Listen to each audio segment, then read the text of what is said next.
Hi, and welcome to our Intelligent Vehicle Podcast. I'm Gary Rubin. Joining me today to discuss how vehicles are morphing into connected devices and what that means for the driving experience is Ken Obushevsky, Director of Marketing for the Automotive Solutions Division at Intel Corporation. Ken, welcome. Thanks, Gary. It's great to join you today. I'm looking forward to our discussion. Okay, let's just jump right in. So, as you see, the cars are really the next big connected device. How does this impact consumers? How do cars being so connected impact the drivers and passengers in a vehicle? Sure. Yeah. I mean, I'd say a very relevant topic for today.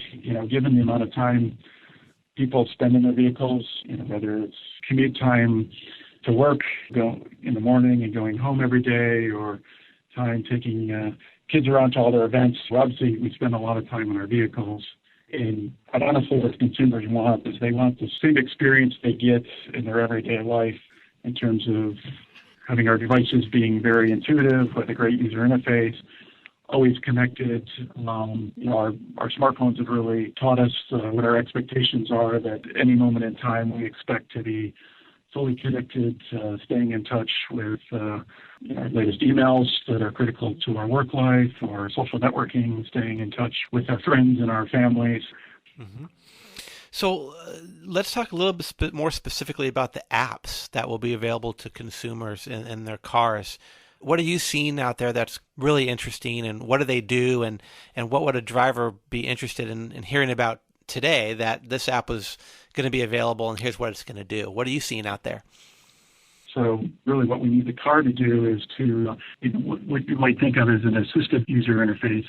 So today, the use of voice is very prevalent to kind of avoid distractions, whether it's doing a Bluetooth-based voice phone call or using voice commands to be able to keep your eye on the road. And in the future, I think you'll see these technologies really evolve as well, whether it's things like gesture control, so it's easier to use our touchscreen type interfaces. Future, I think you'll see the vehicles even getting smarter as they learn our behavior patterns and anticipate what we're going to do next, whether we're ready to go check the navigation map or to put a route in there, or certainly as a call comes in, to make it very natural to be able to take that call. Let's talk a little bit about developers and those who are developing apps specifically for the car and the vehicle to make that vehicle more intelligent. What's going on out there in the developer world that you see, and what tips or advice would you give to developers? So I think it's a very interesting topic, and what I think is you won't see a one-size-fit-all environment. Okay, what types of apps would I like in my vehicle? Well, naturally, it'd be great if I could have access to the same apps on my Apple App Store, but you have to make some key decisions on whether that's relevant. I mean, first of all, are those apps relevant in a vehicle? Secondly, can they easily be integrated into the vehicle framework? And then thirdly, are those apps going to be safe in the vehicle? Are they going to create a driver distraction? So, I think what you're going to see as this evolves is that all the OEMs will look to create a framework where apps can be brought into the vehicle. And again, I think you'll see a different approach.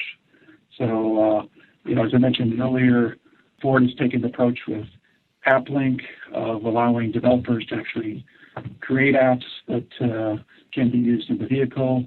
BMW has their own app store. GM just announced CES this year, the GM MyLink for app development. So I think you'll see each of the automakers take a little different approach on how to enable this, but I think we as the consumers will ultimately benefit from it. Good. Okay. So I think you covered the problems that these apps solve and ROI benefit for drivers. We've covered that as well. Let's put the crystal ball in front of you. Where are we headed with these apps in vehicles overall? Is there a limit to what really can be done in an intelligent car? In terms of what types of apps, I think the types of apps are really endless. One of the key things now is ride sharing. So you can have a ride share app to find out who's going where you're going. You can share rides. You can have practical apps like identifying gas prices or concierge services like, movie theater tickets and whatnot. These are some of the features you can get with SiriusXM today. Again, things like fuel efficiency and optimization apps. Again, I think you'll see definitely evolve where things will be more integrated into the vehicle infrastructure, where the vehicle diagnostics will be integrated into the IVI systems, where eventually you'll be able to guide the driver on how to drive the car more efficiently for fuel efficiency optimization, pick the right routes, what type of driving are going to optimize for that. You can have apps like finding parking spots if you live in a big city. So I think the options for the apps, both for convenience, for optimization of your vehicle, and of course, safety as we go forward as well. I think you'll have all those at your disposal. Ken, thanks for being with us today. Thank you, Gary. It's been a very interesting discussion, and I look forward to talking again in the future.